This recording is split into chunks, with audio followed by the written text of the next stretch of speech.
3, 2, 1. Alex Ramamurthy, you are the founder and CEO of Mirthy.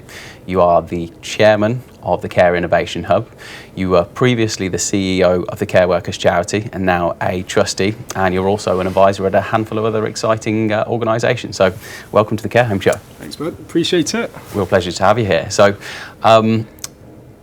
tell me, how did you get started in the care sector? Where did it all start for you?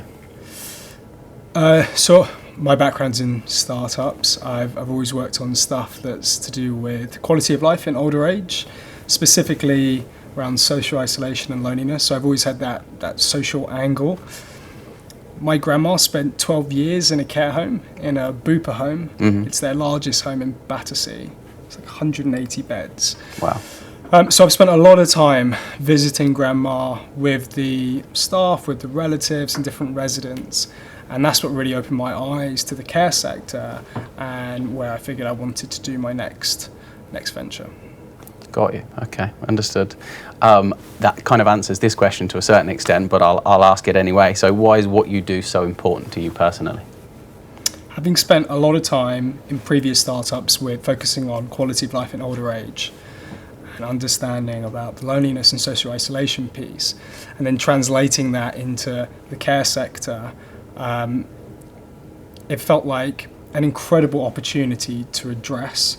It's something that's very close to my heart, and it's something that I felt very connected with grandma and with other family members. Mm-hmm. Understood. So most people will know you from your role as the CEO of the Care Workers Charity. I know that you did a great job.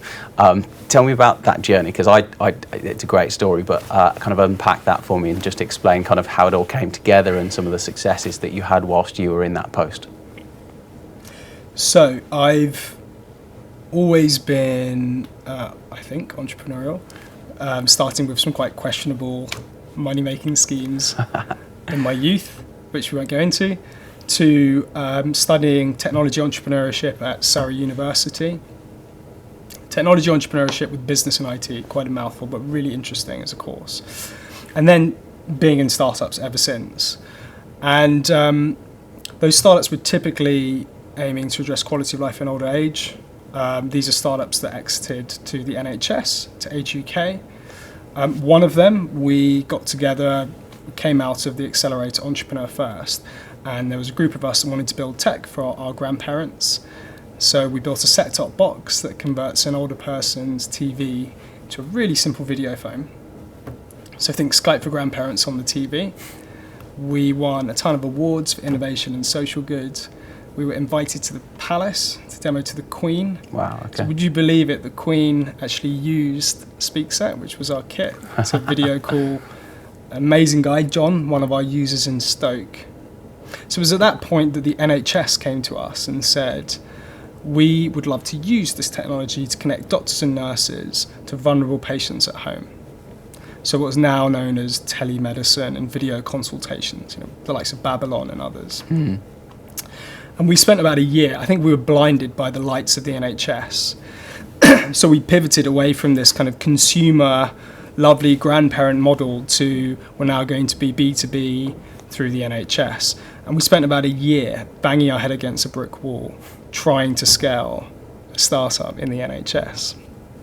There were pilots everywhere, including in one of the £2 million test beds, but no one wanted to scale anything.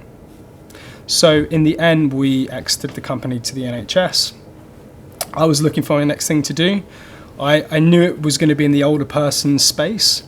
And actually I wanted to get into the care sector because of grandma. Grandma had been in that Bupa home for several years then. Mm-hmm. And it kind of pivoted to a solution for Age UK following an awful experience I had volunteering with them. But during that period, I did a lot of networking in the space, and I was introduced to Ben Allen, who you know very well. Mm-hmm. So I met with Ben. I wanted to learn about social enterprises, and Ben was very busy. He only gave me 10 minutes of his time. And I remember coming along with a bit of paper from all of my learnings from the last couple of years that I thought could be transferable to oomph. So I gave it to him. We had a 10-minute chat about social enterprises. And then about 2 hours later, I get a call from Ben saying, I want you to work for me at UMF. And I politely declined because it just wasn't what I was looking for at that point. 2 months pass, and out of the blue, I've got this message from Mr. Allen saying, Alex, I want to talk to you. So I called him back, and he said, I'm being made chairman of this charity, the Care Workers charity. We're looking for a new CEO. We're in a pretty bad state. We're looking for a new CEO. I want someone entrepreneurial. What do you think? I know you want to get into the care sector. We've got some big names attributed to this charity. Why don't you come meet the board and give it a go? So it's a bit random. I asked him to send me some stuff, and a week later was the next board meeting. Mm-hmm. So I remember going to the board, and some of the names attributed are like Martin Green, Avnish Goyal, Richard Hawkins, Davina Ludlow, and several others. And so I went into the room, and these board seats like turn around to look at me, and they said, why should we hire you as CEO of the Care Workers charity? And I thought Ben had dropped me right in it, because I didn't have a good answer. It was literally a week before, and the charity, there wasn't much information online. I think the website had been taken down for maintenance. Right, sure. So I kind of bullshitted my way through, but showed a lot of passion for wanting to apply entrepreneurial mindset to turning this charity around. And actually, I'd done some research. I'd spoken to a bunch of care workers and learned about some of their trials and tribulations. So I must have done okay, because the board, I'm sure Ben backed me up massively, but the board turned around and said, right, we want to give you 6 months to either turn things around, or we're going to close the charity down. So for me, I thought, I can't do any worse than the previous people, and why not? I'm looking for a new challenge. This was a decent sized challenge. I wanted to get into care, and actually it was quite interesting, was rather than focusing on grandma, which is what I'd predominantly done, focus on the older individual, actually look at the other side of the fence and look at the staff. When you start to read about Britain's largest workforce, 1.8 circa million people work in care homes and home care, many living on the breadline. And then you learn that, I didn't know what a benevolent fund was before, but there are 3,500 of them, which are charities set up to support the staff of a particular sector. So doctors, nurses, bank workers, construction. I didn't realise, but my dad's the chair of the Construction Workers Benevolent Fund. I didn't even know it at the time. And so on and so forth. Accountants, they all have a benevolent fund, but pre-2010, there was nothing for care. And the only one that there was failing miserably. So I really relished the chance to give it a go. At the end of 2016. So I did that for 2 years. The first few months, I just treated it as a startup. It was just me. There were no employees. So spent 3 months firefighting crazy issues such as the bank account had names on it of trustees that hadn't been trustees for 2 years. It had, the main signatory was a chap who had run the charity in the ground, in my opinion, and was nowhere to be seen. Wow. Hadn't been for a year. So the bank, you got this random person saying, I think it was about 40k in the bank, I need to access this. They needed those signatories. So that was ridiculous. And then it was doing 2 core things: finding an income stream that could be predictable and repeatable, and delivering grants. And that's what we spent the first kind of 6 months doing. I'm very lucky that UMF gave us free office space, and they gave it, I don't know whether Ben knew or not, but he gave it to us for 18 months, so another year and a bit thereafter. And it was just typical startup hustle mode, and it was a really interesting 6 months.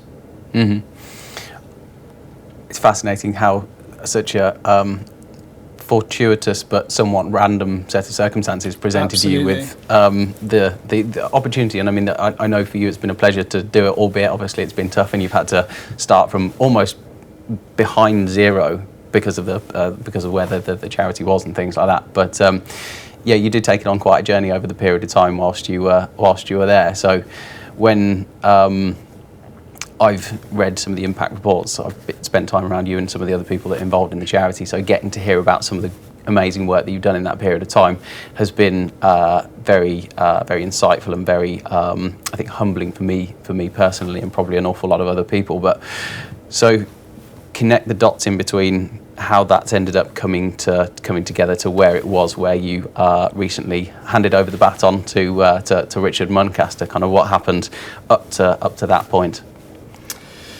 So after those 6 months, it was hiring a core team of 2. So there were 2 individuals, Anna and Rebecca, who basically was the 3 of us for the next year. So a good 18 months, it was just about the 3 of us. The income stream really took off in the supporters club. So I figured that unless we're going to get the sector to buy into what we're doing and support us, we really don't stand much of a chance, because the government and grant organisations, firstly, that wasn't really my area of expertise, but secondly, they're not really interested in something of the size that we were. So I spent a good while going around and speaking to as many C-level executives, care workers, managers, everyone in the sector that I could, to get our name out there and to start driving support. And the supporters club really took off. So I was able to go to my board and say, Davina, you run carehome.co.uk and homecare.co.uk, can you give me something of tangible benefit that's free that I can give to providers to join this club? And I was able to pick little bits here and there and form a benefits package which cost us nothing, and then went out to the employers of care workers and said, look, for £3 per care worker a year, with a minimum and a maximum, would you join the supporters club? And it really took off, and that is predictable and repeatable because it's an annual membership. And we grew it to about 70 organisations who employ about 200,000 care workers, and 90% renewal rate. Now, a great thing about that is not only does it bring in some decent funding, but it also allows us to do another thing, which is raise awareness. Because when I joined, a lot of care workers I spoke to hadn't heard about the care workers charity. So I'm able to raise funds, and I'm able to, through the employers, get to 200,000 care workers, which also puts us in a strong position when we're looking at new services and products and opportunities for care workers. We can use that group buying power. We can say we have access to 200,000 care workers. What can we get in terms of a good deal?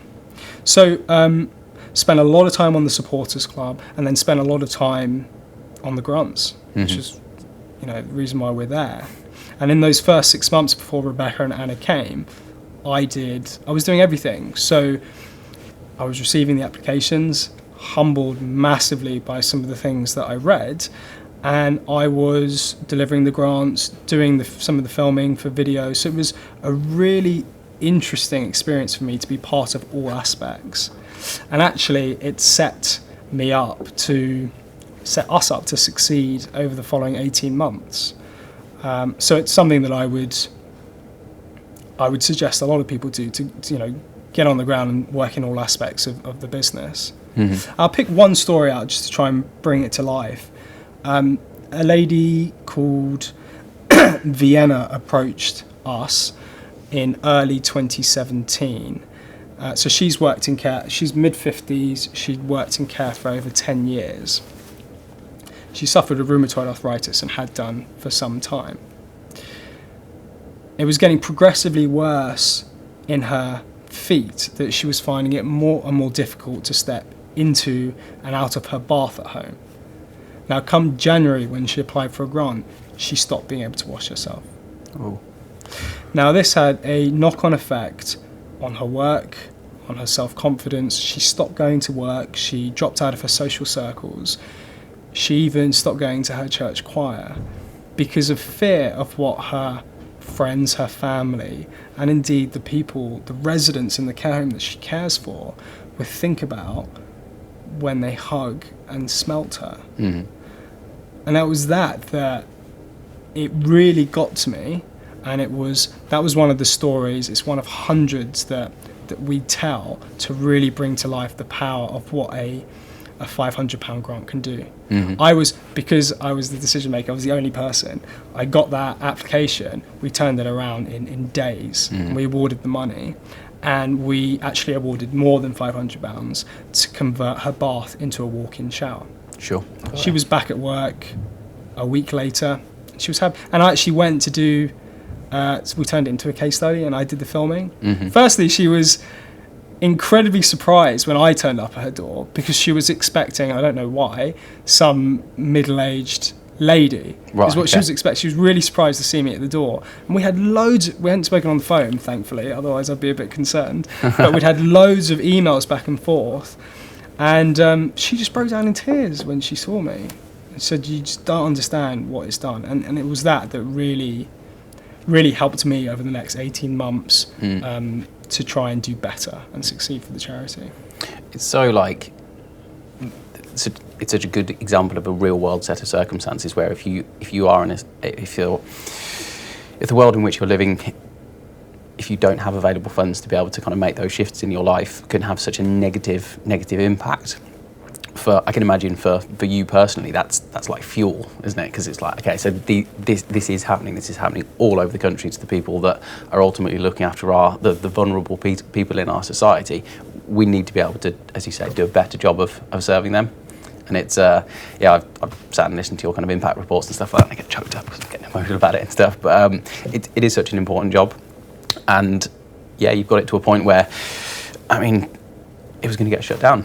The whole kit and caboodle. It would have been a travesty if that had been the case. So you obviously did what you did and managed to get it to a point. So give us a breakdown on kind of the stats. So at the point of handover to Richard, kind of what was going on in the charity and what were you achieving? What were kind of the success stories? Yeah, sure. So in 2016, I joined in December. And in 2016, the income was, let me get this right, something around £15,000. And actually, the majority of that was from the National Care Awards, which was day 3 in my role. I was asked to go and speak in front of 800 people at the National Care Awards. And I was absolutely shitting it, Simon. I'm telling you. And we'll come on to, if we get on to like the advice bit, I'll talk about a piece of advice that Avnish gave me. But I was shitting it. But Avnish stepped up and said he'll match fund whatever is raised. And we raised something like 4 or 5k, so he matched it. So income that year was next to nothing, and grant awards were around £2,000. Now, I don't mean to knock people. The charity was set up with all the right intentions. It didn't have anyone spearheading it. And years gone by, the person that was spearheading it did a crap job. 2017, bearing in mind it was me and 2 others, 2 graduates. They were brilliant. They were so good. Fantastic girls, really. Yeah, is. Absolutely. So we managed to raise £275,000, which was more than the previous 7 years combined since inception. And we awarded more than the previous 7 years combined since inception in grants. Year 2, we raised over £500,000, close to 600,000. And we awarded, again, more than the previous 8 years combined since inception. I think it was about 160,000, and there was a surplus year on year. So we were investing in our champions. This was our network of care workers, but we were operating incredibly lean. I mean, our operating costs were tiny. We won Change Project of the Year, or were awarded Change Project of the Year at the Charity Times Awards. We were finalists for Charity of the Year. And I was pissed off because I was there. I brought the team, and I wanted to win Charity of the Year. But actually, the team like Change Projects of the Year is the best because it shows, the growth and the difference that's been made. So I'm incredibly proud of what the team have achieved through those. And crazily, I was a finalist for Chief Exec of the Year at the Third Sector Awards 2018. So those stats have shown exponential growth. I'd say at the middle of 2018, So bear in mind that, remember, the board said we want to give you 6 months to either turn this around or we're closing the doors. I was thinking it as a 6 to 12 month project, turn around, step back. So after about a year and a half, I figured we've taken the charity where we said we would, and it was time to move on. And actually, it was becoming a bit more bureaucratic. There were processes and procedures and more governance that needed to be implemented, and I was enjoying it less. I'll never forget Vic Rayner, who came on as a trustee. She asked me to put together a bunch of policies, and I went on the NCOV or whatever it is, and there were like 50 policies that were about 50 pages each, and that's when I was like, Alex, this isn't for me. This isn't for me anymore. It's Things were slowing down. Anymore. Yeah, I mean, it was an exciting next phase because we wanted to move away from just being benevolent fund, and that's what Richard's doing. Mm-hmm. There was a real feeling that we were sticking plasters on much bigger problems. Sure. Because when someone comes to us with £10,000 worth of debt, a £500 grant isn't solving anything. Mm-hmm. It might be necessary for the time, but it's not solving anything. So we want to get to the prevention. Yeah, we want to get to people pre-crisis. And that piece was coming up, and that was really exciting. But I figured there are much better people than me to take it to that next level. And I wanted to get back into the startup scene. You know, Ben and I were talking about Mirthy, which clearly we'll come on to. And so I figured now was the right time. So we got Compass execs, brilliant, led by Ben Westcott to, so many Bens in this sector, I tell you, to lead on it. And after a while, we found Richard. Richard's great. He's come from a much bigger charity background. You know, when I listened to him talk, we held a strategy day here at Freeth. It fills me with so much confidence when he just talks about the future and things that are going to be implemented. And so he was the best choice to bring on board. And so he joined at the end of 2018. I was able to coincide, or it just happened to coincide perfectly with the National Care Awards. So it was literally 30th or 30th of November was my last day at the charity.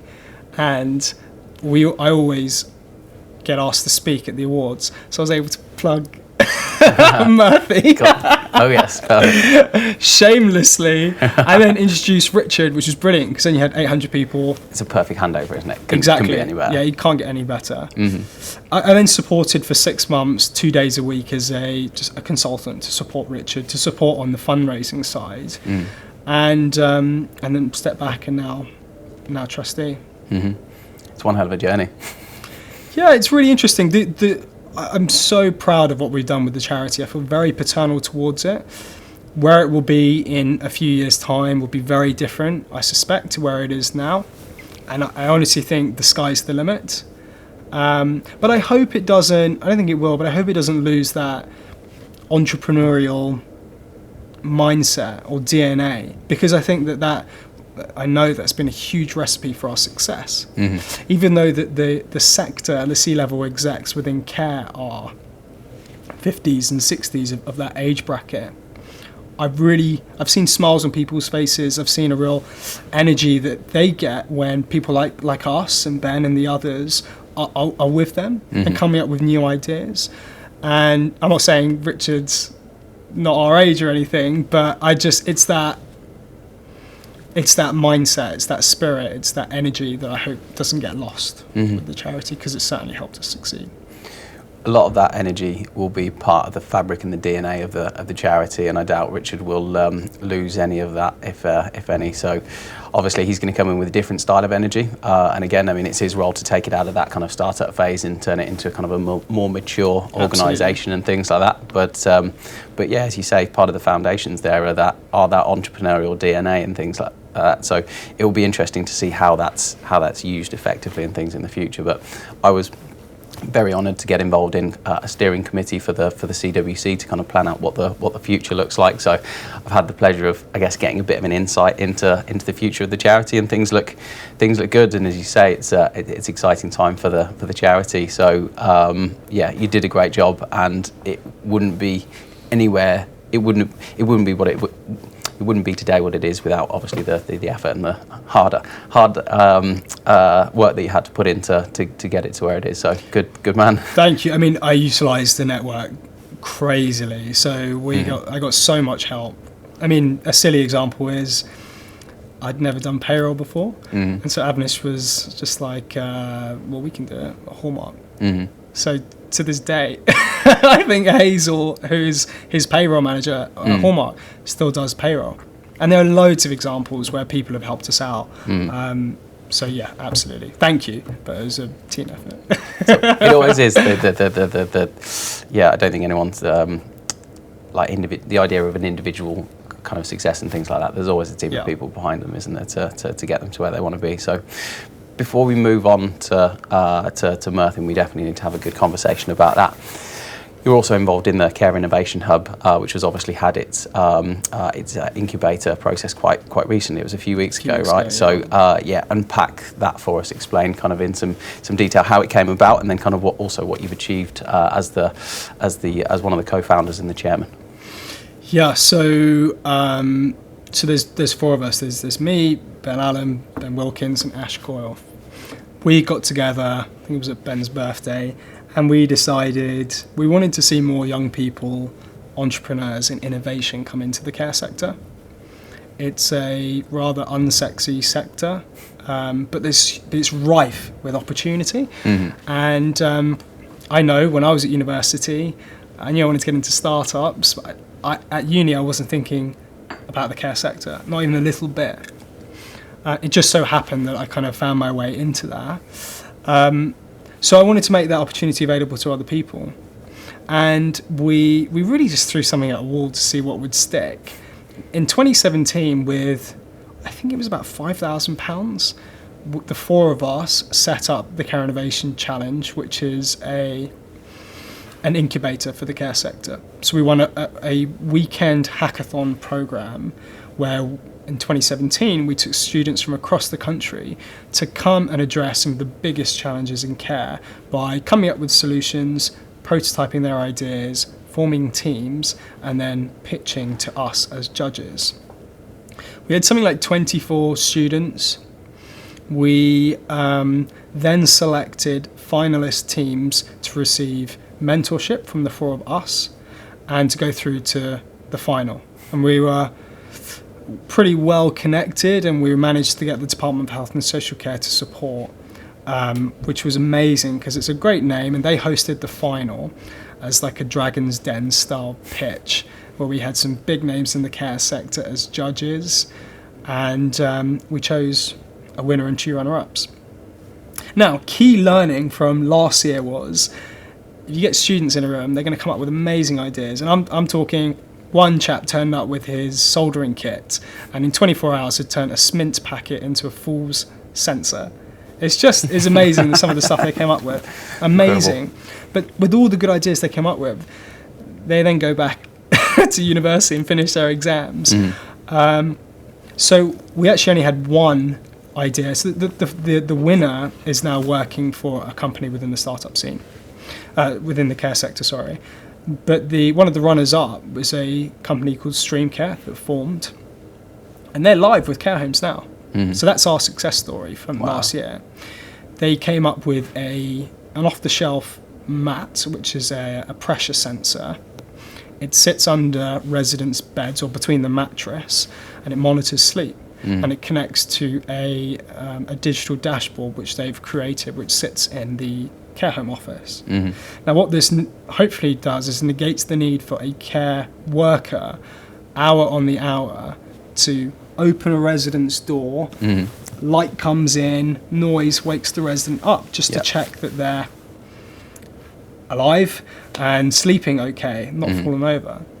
So Streamcare have done very well. They're now live with Elizabeth Finn care homes and about to pilot with a couple of other groups. and they're raising a seed investment round. Mm-hmm. So this year, 2018, we thought we'd open it up to more working age professionals, entrepreneurs, some students. It was 3 weeks ago, as you said, 4 or 5 weeks ago. And this year is being run by Navin. So we hired someone to run it. We've raised a decent amount of money from our founding partners, which is brilliant. So we're able to do things properly this year, and Navin's absolutely smashed it. The four of us have kind of stepped back. And what Navin's done is he's able to get some really key individuals from the sector to come as mentors. Mm-hmm. And so there are about 10, 12 big names at the weekend, which was hosted at Eagle Labs at Barclays. And they acted as mentors for individual teams. So we've just had 8 teams that have gone through. I think 8 teams. 2 of my teams went through. And That's right. and we're now supporting them to the final, which is, so today is Wednesday the 7th of August. Next week, the 14th of August, is the final at the Department for Health. And Navin has got, either it will be Caroline Dinage or it will be a deputy minister who will come on board as a judge, as well as some other big names from the sector. Mm-hmm. So two of the teams that have come through that I'm supporting, we've got Voice, which is actually a couple of managers from Avanti Care and Support. So what was brilliant this year was we had some managers from the care sector to join. So they had very specific challenges from their care group. It's real world experience. Real world. There's a and problem they that can they're trying implement to fix. it. Exactly. They have all the opportunity to implement it. So they've done Voice, which is, those smiley faces at the airport? Mm-hmm. Yeah, that you press to see how happy you are or not. They're doing that, but it's through a piece of software on a tablet, and it's going to be positioned at different units within a care home. And the intention is to gain instant feedback from visitors, care workers, everyone in the home, and residents. And that feedback, if someone is unhappy or happy, it will get sent to the manager, and the manager can act in real time to fix things. Currently, paper surveys are just failing. So that I'm really excited about. And then the second idea is 2 managers at WCS Care who are coming up with, they're going to put a nursery in their care home. Mm-hmm. So this kind of been done before in 1 or 2 places, but the USP, they're going to focus on their care workers, children. Sure. So it's to address recruitment and retention challenges. Mm-hmm. So they're going to make these day nursery spaces available to their staff and children. It's brilliant. Mm. And Christine Esprit, who's the chief executive of WCS Care, is one of the judges. Now, I'm sure that's not going to sway any decision, but what that means is hopefully it'll be rolled out across WCS Care. And WCS they've got the innovation hub, haven't they? I mean, they're all in on shaping the future of the sector, aren't they? In the way that they're approaching. Because Ed Russell, deputy. Ed Russell. Yeah, I haven't met these guys, but I just hear great things. So having that level of advocacy around the stuff that you're doing, I think is really, really important as well. And being able to seed and fuel those ideas that, again, these are things that in a small way or in a big way are going to ultimately, again, it comes back to shaping the sector and having a positive impact on it. Things are only going to improve with bright ideas, aren't they? Absolutely. Making those positive impacts. It's interesting, even coming back to the original idea with the sensor under the bed and residents not having to be interrupted whilst they sleep. Sleep is like the elixir of life. Like if you have a poor night's sleep, that's going to have such a huge impact on your mental well-being, on your physical well-being. Like I don't know what the stats are around it, but falls as well. I was going to say, if you've had a terrible night's sleep, the likelihood of you falling over is so significant, and the implications of that are huge. So being able to track and monitor that, again, small thing, tremendous impact. So you just want that type of thing to be rolled out on as large a scale as you could possibly ever hope for. So yeah, it's tremendous. I'd love to be able to contribute in any way I can to the to Care Innovation Hub. I just think it's great, and it's wonderful to see Navin so enthusiastic about it all. I've had the pleasure of meeting him a couple of times, and he's a great hire for the for the hub, and I can't wait for next year already. Navin will be a guest next year. We're going to try and engineer it in a way where obviously we'll shine a really positive spotlight on what you guys are up to at the Care Innovation Hub. So looking forward to that episode. So, Mirthy, tell me more. Give us the inside edge then. Tell us about your new venture. So, Mirthy, so if I go back 18 months, I touched on having a business or selling an idea to HUK. I volunteer with HUK, so I'm a befriender. And I was matched with a chap called Peter. Awesome chap. Unfortunately, he passed away earlier this year. So Peter was in his 80s. He lived on his own. And like many people of his age, he received some home care, but he rarely left the house or socialised. I used to go and visit him every week and take him out. His daughter, Rosalind, is in her 50s. She is his main carer. So, since Mum passed away, she worries most about seeing Dad lonely. She felt guilty because she always wanted to do more. And she was having issues dropping out of work, having to look after Peter. Now, at the same time of spending time with Peter and Rosalind, and of course doing the work at SpeakSet previously, in my day job at the Care Workers charity, I was travelling around loads of care homes. And what I witnessed was these amazing facilities, cafes, cinema rooms, lounges, communal areas that are highly underutilised. And they sit there as a sunk cost. Almost, maybe a bit controversial, but almost as a bit of a shop front for prospective residents, but just not used. So I put the two together, and we've launched Mirthy, which is taking underutilised space in care homes and connecting people within the community, older adults looking for daycare. Now that was the original idea. I talked to you about my learnings, how it's pivoted, but that was, and I should probably caveat with saying that Ben Allen was the first one to come up with this idea. So daycare and care homes was Ben's idea. I remember being in the car with him a couple of years ago, one night, coming back from an awards, and he said, daycare and care homes. And I thought, Peter, Rosalind, great idea. So that's what we started at 6 months ago. Now, without going into too much detail, I've learned two key things from speaking to hundreds of people and just asking questions. One, care homes don't have as much underutilised communal space as retirement housing schemes. So retirement housing schemes are double in number, 25,000 in the UK. Wow. Many with much bigger lounges, so 50, 60 people they can take, and even more underutilised than care homes. And two, care homes were telling me, great idea, if we could get people into our home for daycare, it's a lead generator for us. The concern is we're regulated, we need to have a particular staff ratio, so how do we staff this up? Recruitment's already one of our biggest challenges. So I took that, I pivoted because, one of the week's hypotheses was home care could be involved in this in some way. Lucky enough to be well connected with home care through the charity. Martin Jones, who runs Home Instead, is a trustee. And so I went and spoke to a bunch of home care agencies, and what I learned from them was they struggle most with filling staff rotas during lull periods. So everyone wants a home care worker in the morning, at lunch, at dinner, and before they go to bed. So there are these lull periods where they struggle to fill staff rotas. There's a poor public perception, as we know, across care. But it's dramatically improved once a service is actually visited. And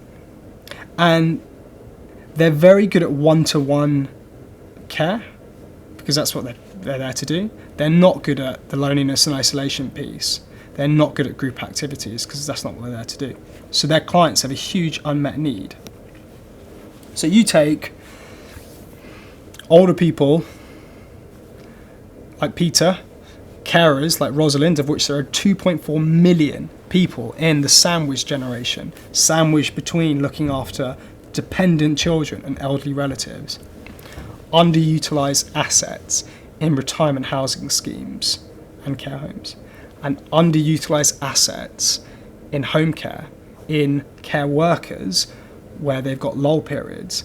And you put the four together, and the pivoted model is still very similar, is we take underutilised space in retirement housing schemes and connect older people who are looking for social clubs. So think Airbnb for elderly socialising. Got you. My next question was going to be what the market dynamics around why this is so important, but you've eloquently and concisely managed to lay that out for me. So perfect, thank you. Well, the current state is just not good enough. For older adults like Peter and for carers like Rosalind, things are not accessible enough. Public funding for day centres, which is an archaic form of socialising in my opinion anyway, but public funding has been cut by up to 55% in 5 years.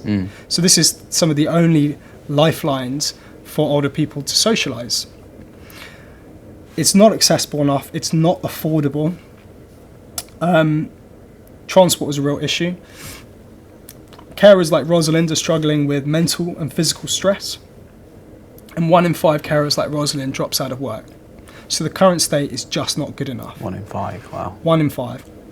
The current state for retirement housing, care homes and home care isn't good enough.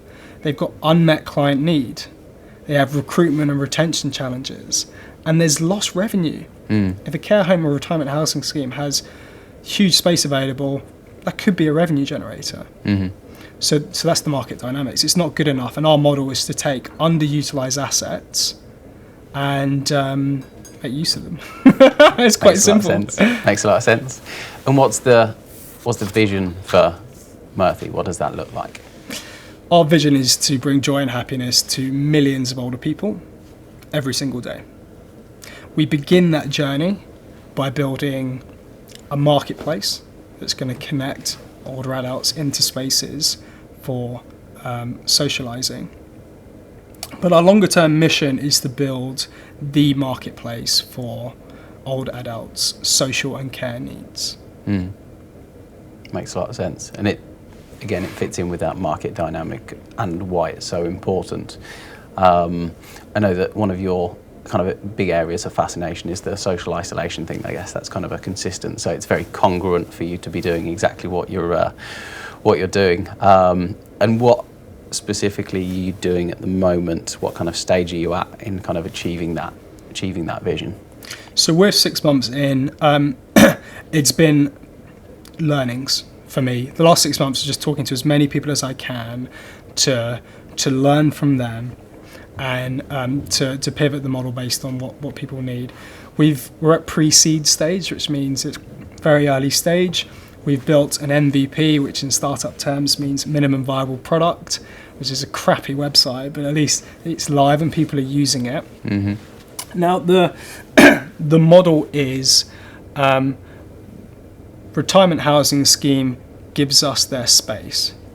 Okay, local home care agency will resource the social club. So they'll provide us with a member of staff to run the social club, and they will refer their own clients to attend. Residents at the retirement living scheme can also attend, and Mirthy will provide the tech platform. So book, search, pay, and we'll also provide some outreach in the community to find other people. So it's a long-winded way of saying the reason why the model is so beautiful is when I speak to potential investors, or just anyone really in the sector, and they say, well, it's going to be very expensive. If you think about a marketplace, on this side you've got care homes, retirement housing. Well, that's really easy because I've got, through my network, a fantastic network in that space. On this side you have, for want of a better term, distribution of older people. So how do you find those customers? That can be very expensive. Very expensive. So what I've done is I said, well, who has access to those older people? These guys do. The home care, the care homes, retirement living. So they're going to refer their own clients in. but also the likes of Independent Age, Age UK, Alzheimer's Society, big charities that have access to millions of older people. And so we've gone and met the chief exec of Independent Age, Age UK, Alzheimer's Society, and they love it. They absolutely love it. And so we've just signed off a significant support package from Independent Age, and I'm in similar discussions with Age UK, trying to play them off against each other. So one, it's some grant funding and in-kind support, but once we reach critical mass, they could be a referral channel into Mirthy. So suddenly we're acting as this marketplace, but we're not actually having to acquire any customers, which means we can grow and focus on delivering a fantastic product. And more importantly, it means we can charge a lot less because costs are a lot lower. Effectively, what you're doing is you've created it's like a partner distribution model, effectively, rather than trying to connect with the individual themselves, which obviously that would be hard. That would come with its own challenges and also quite a significant cost. If you can fix a problem that all of those various different organisations are already facing and they've got that database of people that they're trying to support, makes a whole lot of sense. Absolutely, and we're delivering a value exchange for each of these stakeholders want to access the other. So it's a fantastic value exchange. For home care and retirement living schemes, this is a referral network for that. They're doing their lead generation for them. And because we can offer it I've just fired off a bunch of freedom of information requests to understand roughly what councils are paying for traditional daycare. It's around £40 to £55 a day. They're paying millions across the country on this. We can do it cheaper. Not now, but we will be able to do it cheaper and deliver a better service. So in terms of scale, we open up opportunities to look at block contracts to save councils money, deliver a better experience for older people. With the trend towards the personalisation agenda, people are having the power to spend personal health budgets on what they want. With the implementation of social prescribing, now is the right time and we're the right team to take this on. And I said that our ultimate goal is to build the marketplace for older people's care and social needs. Well, this is like your Trojan horse, because daycare is quite simple, but there's a huge business there, I think. But we're bringing all the right people on so that we can have that one-to-one connection when we need to have it. We're going to be generating very rich data on these individuals. So when we open up this marketplace, we're going to have access to all the right people. Makes a lot of sense. I love how you look at things in a macro view. It's not just a case of solving a problem for some people. It's a case of how can we solve problems for the sector, which I think is really, really important.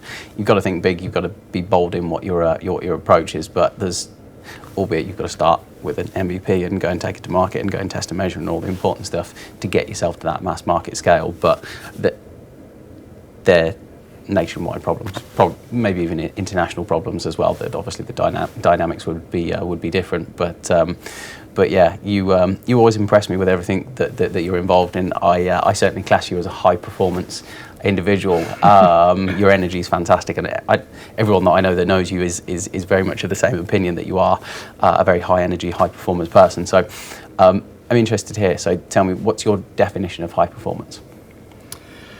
I would say, I was thinking about this, lots of different things, but I would say an insatiable desire to get better every day. Now, I don't think that I'm a high-performing individual. I surround myself by high-performing individuals, and I soak a lot from that. But I do have a desire to get better every day. Now, whether that be waking up at 5:30, 5:45, going to the gym, meditating, doing some reading, and then starting the day. I love soaking up learnings from people around me. I love surrounding myself with people that are better than me. And I genuinely think that I'm relatively average compared to the people that I surround myself by. And so for me, a high-performing individual is just someone that always watches their back, doesn't accept no, always wants to get better. And part of that comes with being very competitive. I have an identical twin brother. We're so competitive with each other. That's hard, got to be hardwired into you with absolutely. But you know, but that has meant I've always watched my back. I've always wanted to do better. I've never accepted, you know, what I've got is enough, which it's not a good trait, if I'm perfectly honest. I'm not suggesting that people should be like that, but there's elements there that have helped massively. Got you. Within what you've done, you've effectively had to lead and grow teams in a couple of different contexts as well. I'm fascinated to hear. So what have been your biggest leadership lessons? Okay, so the big one at the Care Workers charity was hire, super bright, invariably younger. So the majority of the people that came on board were graduates, individuals, and invest in their skills and personal development, and then give them the autonomy to own their role. The team that I had was brilliant, and each month we did some cool things. We did Monday morning PPP, progress problems plan. So really high level, block out an hour every Monday morning and tell me what was your progress from last week, really high level. What was your problems from last week, and what are your plans for this week? So if by the end of the week you do these 3 things, it's a success. And then we can talk about that. We can help each other with their problems. We did quarterly OKRs, objectives and key results. And a part of each person's OKR was some personal development goal. And the charity would pay for them to, it could be anything within reason, pay for them to do that, to go and get that training. So that was one of the key things that I learned. Use your network. If I had tried to do it all on my own, charity would be dead long ago. So I massively used the network around me. And what I found in the care sector is people are very willing to support. They really are. And we've got a really good group. You and I have got a close group that everyone's very willing to help. And people are keen to support, but always add value back to them. It doesn't have to be immediately, but you don't want it to be one-sided. And so I was always conscious that I was taking a lot, and I wanted to find nuggets of ways to support people. I'll give you one example. Clydesdale and Yorkshire Bank, big supporters of the charity, under Derek. They were doing some sort of LinkedIn training event, and he got in touch and said, well, do you want to come along, because we've got a couple of free spaces. So I attended that. It was really insightful. But I put together a 1-page learning doc, and I sent it to everyone that I could think of within my network, within the care sector, just saying, had a great session, thought of you, here are some top tips for LinkedIn. And it's amazing, it's little things, and most of the time you won't ever get a thanks, but I know when it's happened to me that it feels, if someone's thought about you, it feels a bit special, and you get that value exchange. So that's what I would always, a piece of advice I would always offer. So one thing that I'm fascinated, and that I ask all of my guests, is what's the best piece of advice that you've ever received? It has to be ask for forgiveness, not for permission. We were laughing about this earlier. Yeah, we were laughing about it earlier, exactly. Because it'll blow up in your face sometimes, but I can't remember who told me it, but it's a mantra that I live by. I'll just go and do things, because as soon as you ask for permission, you might hear a no. Things can take a long time. Just do it. And I don't know if I want to give some examples. I probably won't, but it generally works out well for me, and it's certainly a piece of advice that I'd recommend others do. There's one, well actually there's 2 others which I'll touch on really quickly. Make yourself look bigger than you are. And we did that really well at the Care Workers charity. I remember when we first met, finding out how many people you had working for you, and I remember just being like, hang on a minute. It almost didn't make sense. So that's obviously something you did a fantastic job of doing. Well, we made an effort to network with key publications. Got a pretty good relationship with the editors, and So every week, if not every month, there was at least 1, 2 or 3 pieces of information about the Care Workers charity that was out there.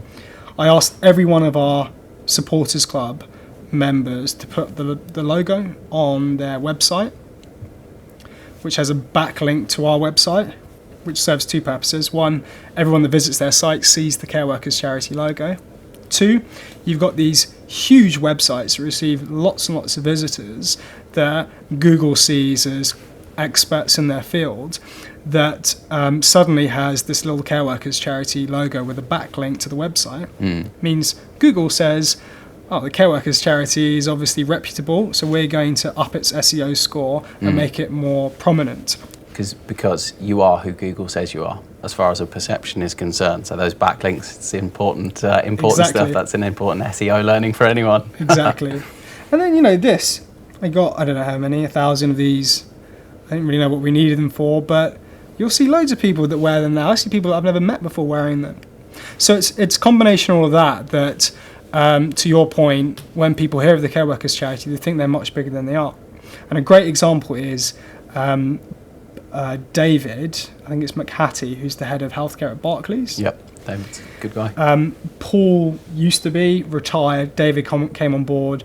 I get an email from his PA or EA or whatever it is to say, David really wants to meet with you.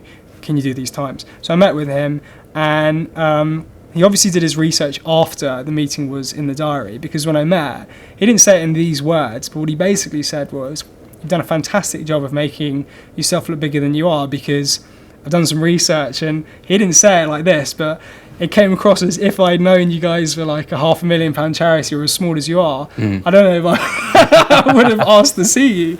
So, but that's a great example. I took that as a compliment. Great example of, we get asked all the time to present awards, do talks, and that's because we look a lot bigger than we are. And then the third one is, sorry, I know you only asked one, but I remember in my 4th day at the charity, I talked about going to the National Care Awards and speaking. And I was shitting it, said that. I remember Avnish Goyal coming up to me and saying, he said, when you get up there, don't just start talking. Okay, wait, pause, don't say anything. Because especially in these sorts of awards, everyone's talking, okay? And as soon as people start talking, others don't listen. So he said, just stand there for 20 seconds and people will get really awkward because they'll think someone's on stage and he's not saying anything. And everyone will start to be quiet. And I did it that year and it worked really well. So it's a great piece of advice. And then the next year I did it and people weren't being quiet. So I got to about 25 seconds and it got really awkward. So I had to start speaking. But I thought that was a good piece of advice for any public speaker. Yeah, no, that's a good piece of advice. Avnish has shared various words of wisdom with me over the years that I've taken on board. Some of them have been really important. So he also does relationship coach. He does his brand Avnish and Anita with his wife. They do all these seminars. So I get all sorts of advice about love and this, that, and the other. It's hilarious. He's a good guy. I mentioned earlier he's going to be on one of our next episodes. So really looking forward to just sitting down with Avnish and finding out more about what's going on in his world, because it's always a lot. I don't know how he does it. The guy's got a crazy work ethic, but again, somebody like yourself, somebody that's providing a real valuable contribution to the sector. So someone that we can all learn from for sure. So. One last gem from you. So if you were to give somebody looking to make a positive impact on the sector one piece of advice, what would that be? Listen to your users and potential customers. Always ask why. So I've spent whenever I meet people, I will just ask lots of questions. Spent the last 2 years at the charity meeting C-level execs, in fact anyone to do with the sector, and just asking them what are their biggest challenges. And now I've done it in a big way. In the last 6 months, when I meet with, whether it be an older adult who's a potential beneficiary, a home care agency, and we're partnering up with Bluebird Care and Home Instead, so I'm meeting a lot of their branches, or a retirement housing scheme. The first half of the meeting, I don't even introduce myself. I mean, they know I'm there. I will spend half an hour asking them to tell me about them, to tell me about what are their top 3 challenges, and then why. Mm-hmm. It's amazing the information that you will gain from that. And you know what? After a while, you'll start to hear the same thing. Mm-hmm. And at that point, you'll start to become an expert within that field. But every so often, a nugget, a new piece of information will come out. And it happened yesterday. I was with the Blue Boat Care, and I always ask, what are your top 2 challenges? Recruitment and retention, blah, blah, blah. He gave me something new, and we spent about 20 minutes digging into it. Mm-hmm. And when I left, I had the biggest smile on my face, and it was because of that new piece of information. And I guess it goes back to the high-performing individuals, this desire to learn and to improve. The best part of that, we've got the pilot, but the best part of that was, wow, I've just learned something really interesting and new that I can now tailor to my pitch deck, to investor chats, to whatever it may be. And it's those moments that make asking why and just listening all the worthwhile. Well, I think people are going to get a huge amount from this episode. There's been all sorts of insights that people are going to learn from. So it's been an absolute pleasure. Thank you so much for your time. Thanks, mate. Appreciate it. Cheers. Pleasure.